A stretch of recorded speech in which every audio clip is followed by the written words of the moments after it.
मित्रांनो, तुम्ही पूर्वीपासून बघितले असाल राजे महाराजे सरदार किंवा आताचे मंत्री मोठमोठे व्यावसायिक बिझनेसमॅन मेल्यानंतर त्यांना चंदनाच्या लाकडामध्ये जाळले जाते।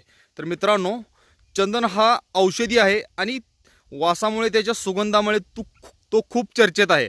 तर मित्रांनो, या चंदनाच्या गुणामुळे चंदन हा खूप प्रसिद्ध आणि खूप महाग आहे। मित्रांनो, तुम्ही स्क्रीनवरती हा जो वृक्ष बघताय तो चंदनाचा वृक्ष आहे। बघू शकता त्याची हिरवीगार पाने।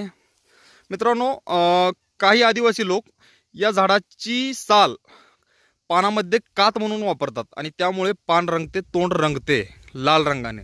आणि मित्रांनो, जनावरे पाळीव प्राणी शेळ्या मेंढ्या याचे पाला खाद्य म्हणून खातात। तर मित्रांनो, अशा प्रकारे चंदन ही वनस्पती सामूहिक म्हणजे सर्व बाजूंनी फायद्याची आहे। चंदनाच्या आतमध्ये जो गरा मिळतो, सुगंधी गरा, तो मित्रांनो हजारो लाखो रुपये किलो या दरामध्ये विकला जातो। सौंदर्य प्रसाधने किंवा शोभेच्या वस्तू, वासाच्या वस्तू बनवण्यासाठी अत्तर, सेंट आणि अगरबत्ती यासाठी याचा वापर होतो। म्हणूनच मित्रांनो, याची किंमत जास्त आहे आज मार्केटमध्ये। मित्रांनो, माहिती आवडली असेल तर व्हिडिओला लाईक करून चॅनल सबस्क्राईब करा।